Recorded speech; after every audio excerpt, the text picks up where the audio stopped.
Gusto mo bang mag-renew ng iyong driver's license pero ganito yung lumalabas kapag nag-login kayo sa LTO portal? The driver's license you have entered has been registered. Or ganito, the professional driver's license you have entered has been registered.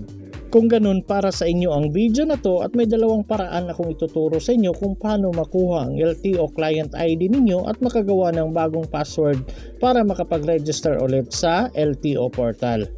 Pero bago yan, sa mga hindi pa nakasubscribe sa akin, kayo na ang bahala. Ang paraan ay tuturo ko para po to sa mga hindi na talaga naalala yung LTO client number nila at hindi na rin active or hindi na naalala yung email address na nakaregister sa kanilang LTO account online at yung mga password na nakalimutan, para po to sa inyo.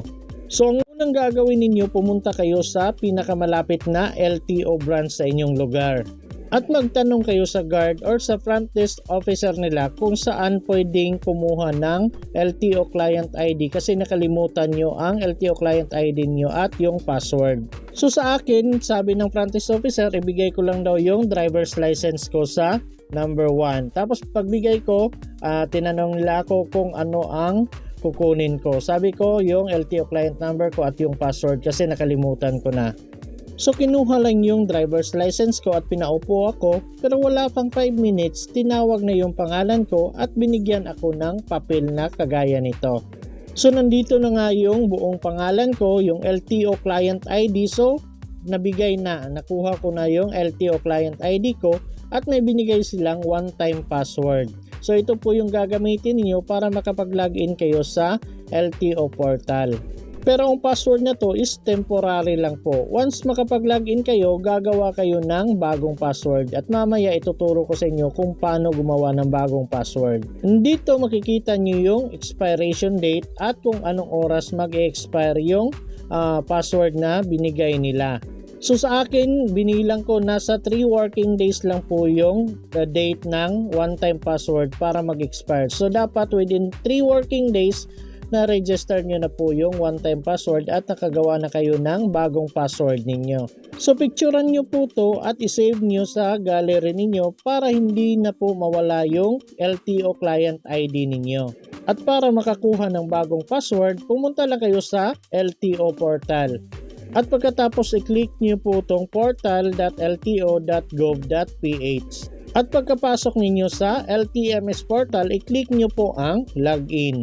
So dito ilagay nyo po yung LTO client number na nakuha ninyo sa LTO, then yung one-time password. Take note po guys, one-time password lang yun. Pag na-enter nyo na, huwag nyo na pong i-exit. Magawa na kayo ng bagong password ninyo kasi pag nag-login kayo ulit, mawawala na po ang password na yon. So pag okay na, i-click nyo na po ang sign in.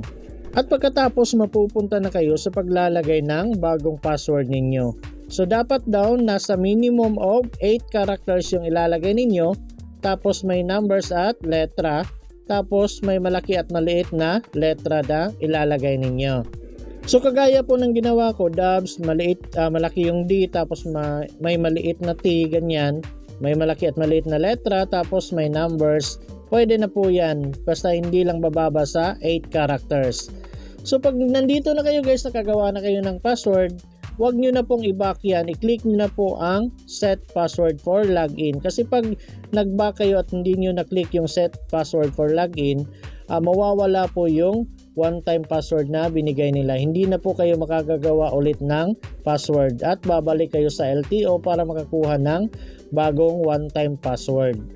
At pagkatapos may makikita na kayong ganito, your account has been verified and confirmed. So, ilagay nyo na po yung bagong password na ginawa ninyo dito sa baba. So kagaya niyan, nilagay ko na ang LTO client number ko at yung password na ginawa ko kanina. So pag okay na, i-click nyo na po ang sign in. At pagkatapos mapupunta na kayo sa homepage ng inyong LTO account online. At pwede na kayong mag-take ng exam dyan. And by the way guys, sa mga gustong mag-exam, may mga videos po ako ng LTO reviewer, mga professional, non-professional, or mga road and traffic signs. Ilalagay ko na lang po yung link dito sa description box para hindi na kayo mahirapan. So yun lang guys, sana may natutunan kayo sa video na to and sana magamit nyo rin to.